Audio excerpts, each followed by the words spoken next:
नमस्कार दोस्तों, एक बार फिर से क्वेश्चन डिस्कशन के अगले वीडियो में आपका स्वागत है। तो चलिए फिर से हम लोग जहां तक क्वेश्चन डिस्कशन किए थे उससे आगे हम लोग इस वीडियो में डिस्कशन करने वाले हैं। तो चलिए आज हम लोग इस वीडियो में विस्थापन और दूरी से रिलेटेड क्वेश्चनों का डिस्कशन करेंगे जो कि आपको बोर्ड पर दिख रहा होगा। तो चलिए शुरू करते हैं। तो चलिए हम लोग दूरी और विस्थापन की बात करते हैं। दूरी यानी डिस्टेंस और विस्थापन डिस्प्लेसमेंट, विस्थापन डिस्प्लेसमेंट। दूरी की बात करें तो किसी खास समय में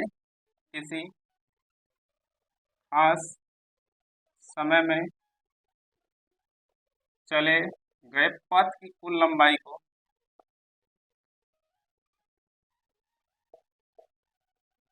को दूरी कहते हैं। और विस्थापन की बात करें तो न्यूनतम दूरी को विस्थापन कहते हैं।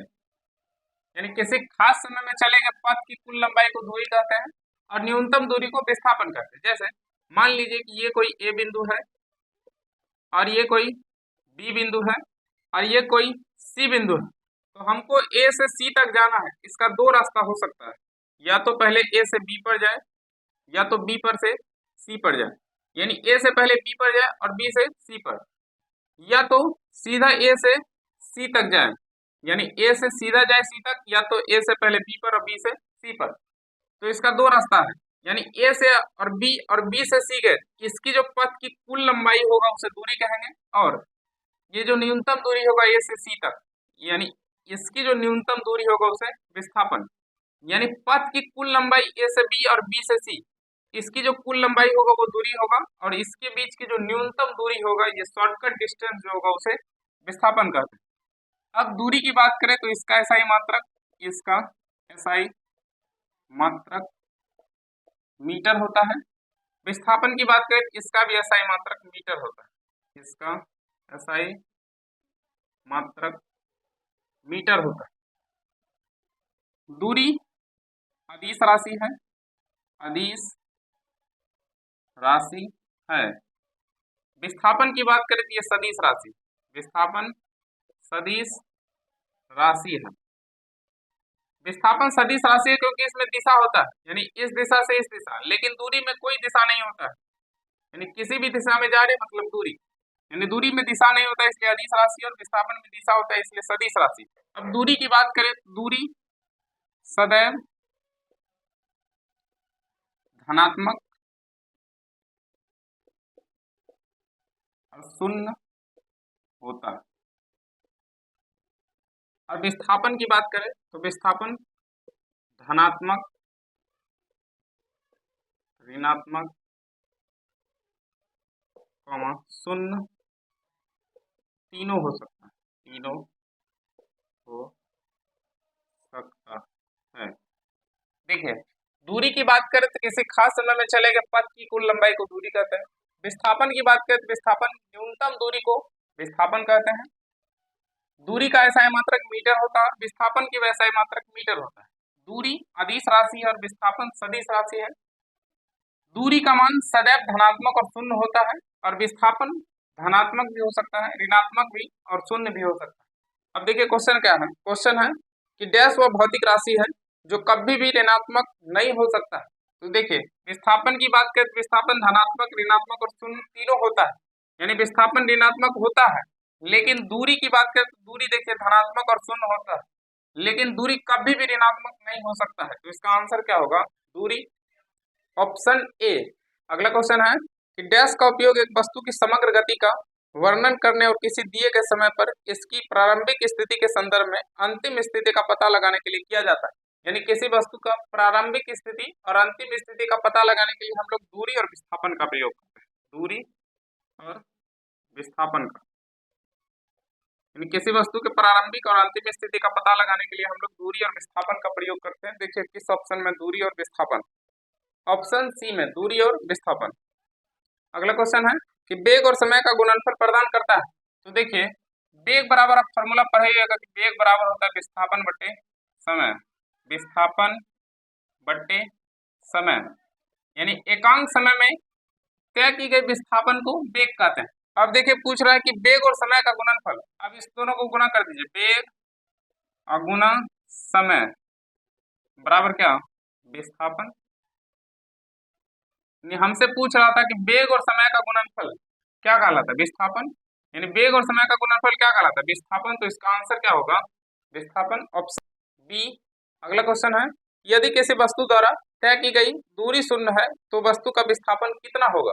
तो देखिए क्वेश्चन है कि किसी वस्तु द्वारा तय की गई दूरी अगर शून्य है तो वस्तु का विस्थापन क्या होगा, तो वस्तु का विस्थापन भी शून्य होगा, यानी किसी वस्तु द्वारा तय की गई दूरी अगर शून्य होगा तो वस्तु का विस्थापन भी शून्य होगा। अभी हम आपको बताए हैं कि न्यूनतम दूरी को क्या कहते हैं, विस्थापन, यानी मान लीजिए बिंदु ए है और ये बिंदु बी है, तो इसके बीच की जो न्यूनतम दूरी होगा विस्थापन होगा, और किसी खास समय में चले गए पथ की कुल लंबाई जो होगा वो दूरी होगा, यानी इस दिशा में चलेगा तो दूरी होगा और इस दिशा में चलेगा तो विस्थापन होगा।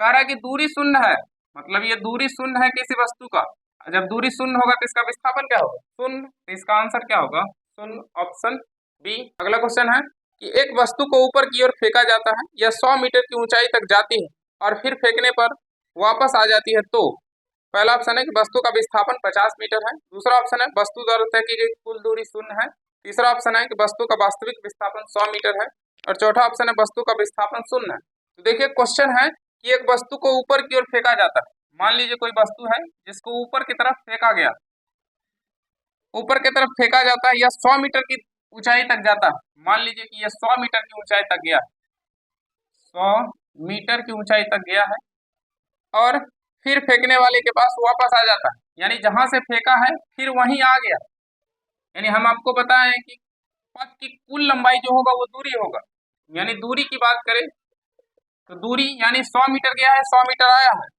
100 मीटर गया है और 100 मीटर आया है, तो दूरी कितना होगा, 200 मीटर।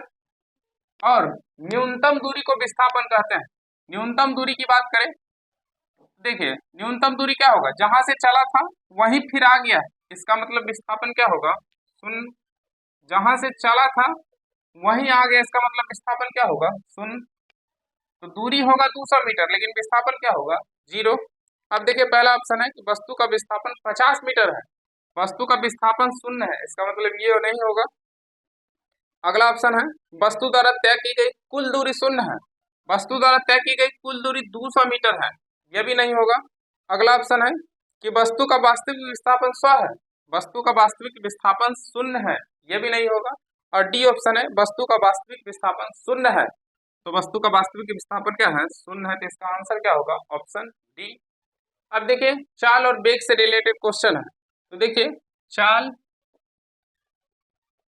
चाल की बात करें, चाल बराबर होता है दूरी बटे समय,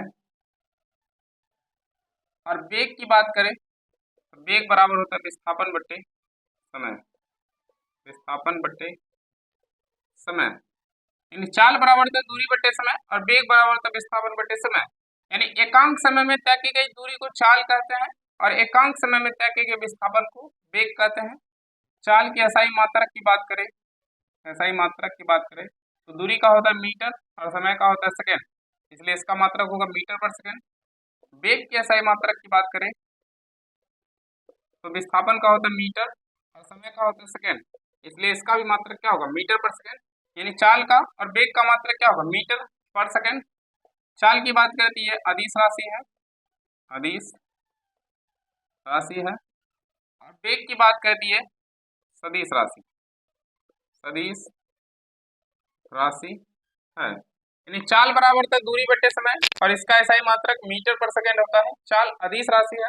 और वेग की बात करें तो वेग बराबर होता है विस्थापन बटे समय, इसका एसआई मात्रक मीटर पर सेकेंड होता है और ये वेग सदिश राशि। अब देखिए क्वेश्चन पे आ जाइए, क्वेश्चन है कि जब एक पर्यवेक्षक के सापेक्ष, पर्यवेक्षक का मतलब होता है निगरानी रखने वाला, पर्यवेक्षक के सापेक्ष समय के साथ वस्तु की स्थिति लगातार बदलती रही है, तो पहला ऑप्शन है कहा जाता है कि वह शून्य वेग पर है, बी ऑप्शन है कहा जाता है कि वो गतिशील है, और सी ऑप्शन है कहा जाता है कि उसने कुछ दूरी तय की है, और डी ऑप्शन है कहा जाता है कि वो आराम की स्थिति में है। तो देखिए क्वेश्चन है कि जब पर्यवेक्षक के सापेक्ष कोई वस्तु अपनी स्थिति लगातार बदल रही है, यानी कोई पर्यवेक्षक है निगरानी रखने वाला, जिसके सापेक्ष कोई वस्तु अपनी स्थिति लगातार बदल रही है, इसका मतलब वो वस्तु क्या है, गति में है। तो अब देखिए बी ऑप्शन एक कहा जाता है कि वस्तु क्या है, गतिशील है, तो इसका आंसर क्या होगा, ऑप्शन बी। अगला क्वेश्चन है, एक चालक समान गति से अपनी कार को चलाता है और 60 सेकंड में 288 मीटर की दूरी तय करता है, तो गति ज्ञात करें। तो उसका चाल पूछ रहा है, तो चाल बराबर आपको पता है कि चाल बराबर क्या होता है, दूरी बटे समय, यानी चाल बराबर होता है दूरी बटे समय। तो देखिए क्वेश्चन में क्या दिया हुआ, क्वेश्चन में 288 मीटर की दूरी तय करता है, यानी दूरी 288 मीटर तय करता है और कितना समय में, 60 सेकंड में। आप इसको काट दीजिए, तो काटिएगा तो देखिए 4 से काटिए, 7 चौके 28 और 4 दूरी कितना 8, इसको 4 से काटिएगा तो 15 बार में कटेगा। अब इसको भाग लगाइए, 15 चौके कितना होगा 60 और 15 8 120, 4.8 मीटर पर सेकंड। देखिए किस ऑप्शन में 4.8 मीटर पर सेकंड, ऑप्शन ए में। अगला क्वेश्चन है कि किरण 90 मीटर पूल में तैरती है, एक छोर से दूसरे छोर तक, फिर वहां से वापस आती है। उसी सीधे पथ पर तैरकर वो 2 बार 360 मीटर की दूरी तय करता है, किरण का औसत वेग ज्ञात करें। तो देखिए क्वेश्चन है कि किरण 90 मीटर लंबे पुल पर तैरती है। मान लीजिए कोई पुल है और वो 90 मीटर का है, कोई पुल है और वो 90 मीटर की है, मान लीजिए इसकी लंबाई जो है वो 90 मीटर है और कह रहा है कि एक छोर से दूसरे छोर तक और फिर वहां से वापस आता है, यानी जहां से चला था एक छोर से दूसरे छोर गया और दूसरे छोर से फिर वापस आ गया। उसके बाद कहता है कि उसी सीधे पथ पर तैरकर वो 2 बार 360 मीटर की दूरी तय करता है। यानी देखिए अगर एक बार गया है तो 90 मीटर आया है, मतलब एक बार गया और आया, एक बार हुआ है तो कितना होगा 180 मीटर। उसके बाद कह रहा है कि 360 मीटर की दूरी तय करता है, यानी एक बार गया है फिर आया, एक बार फिर से गया है और फिर आया, 2 बार हुआ 180 और 180 कितना 360 मीटर की दूरी तय किया है, यानी दूरी कितना होगा 360 मीटर। लेकिन विस्थापन की बात करें तो विस्थापन कितना होगा, विस्थापन जहां से गया था यानी जहां से जा रहा था फिर वहीं आ जा रहा था, इसका मतलब विस्थापन क्या होगा शून्य, यानी विस्थापन क्या होगा शून्य। और जब विस्थापन शून्य होगा तो हमसे पूछ रहा है वेग क्या होगा, तो वेग बराबर होता है विस्थापन बट्टे समय। अब देखिए कि किरण द्वारा तय की गई विस्थापन क्या होगा शून्य, जब विस्थापन शून्य होगा तो वेग क्या हो जाएगा शून्य, यानी अगर विस्थापन शून्य होगा तो वेग क्या हो जाएगा शून्य, इसका आंसर क्या होगा शून्य। देखिए किस ऑप्शन में, पहले ऑप्शन में 0 मीटर पर सेकंड।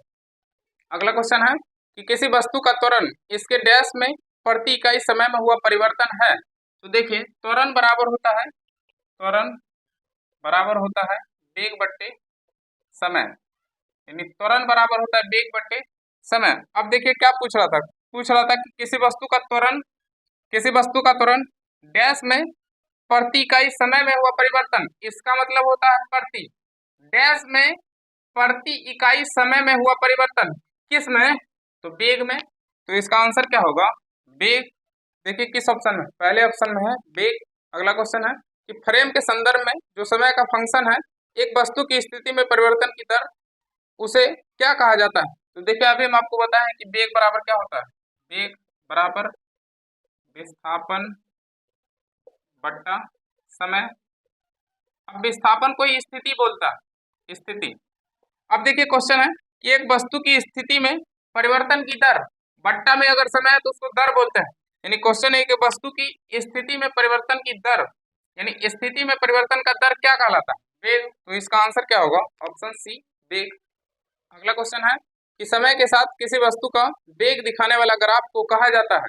तो इसका आंसर होगा वेग समय ग्राफ, यानी वेग के साथ समय को दिखाने वाला ग्राफ वेग समय ग्राफ कहलाता है, यानी समय के साथ वेग दिखाने वाला ग्राफ को वेग समय ग्राफ कहा जाता है। देखिए किस ऑप्शन में, ऑप्शन ए।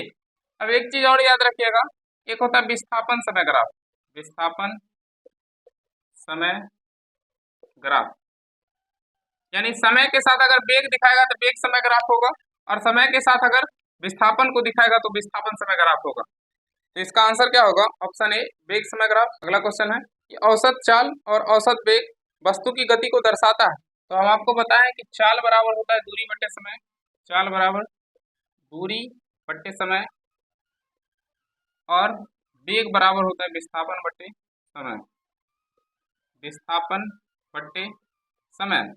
अब देखिए क्वेश्चन था कि चाल और वेग वस्तु की गति को दर्शाता है, यानी चाल और वेग वस्तु की गति को दर्शाता है। अब पहला ऑप्शन है समय की एक विशेष अवस्था में, बी ऑप्शन है कि लंबी दूरी में, और सी ऑप्शन है कम दूरी में, और डी ऑप्शन है दिए गए समय अंतराल के दौरान। चाल और वेग जो है वस्तु की गति को दिखाता है, लेकिन दिए गए समय अंतराल के दौरान। तो इसका आंसर क्या होगा? ऑप्शन डी, दिए गए समय अंतराल के दौरान।